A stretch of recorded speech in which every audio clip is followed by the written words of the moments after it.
How long had the two of you been talking about doing something, and how did you land on Sam Shepard? Well, this was in the works for him for a while. This was not something we dreamed up together.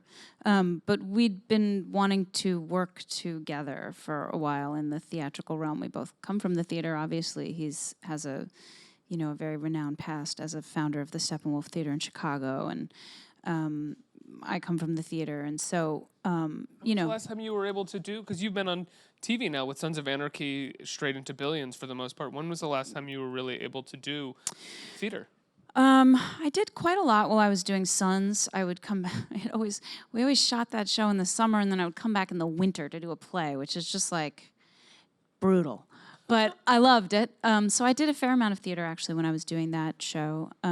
It's been about 6 years because I also had a child, which Congrats. the combination of like television plus child equals no theater. Yeah, I would imagine. Yeah. It's like for me, it just made it pretty hard until recently. So, but I've been wanting to come back and do something, and I was excited. I really like Sam Shepard a lot. I did a production of Live the Mind several years ago with the new group, and was excited to work on this play, which is kind of the first of a series of family plays that he wrote. And it's just it's the first time he really used a lot of autobiographical information that really fueled a lot of his seminal plays.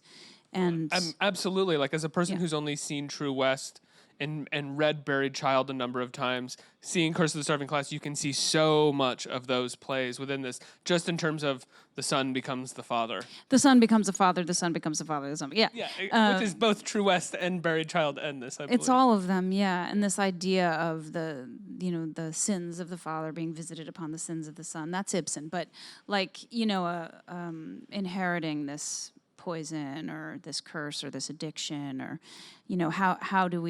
what portion of our lives is fated and what portion of our lives is actually self-determined? Are we waking or are we sleeping? Are we walking around in a daze, or are we making true decisions? All these things that he really pondered within his own life and his own family and his relationship with his father and mother.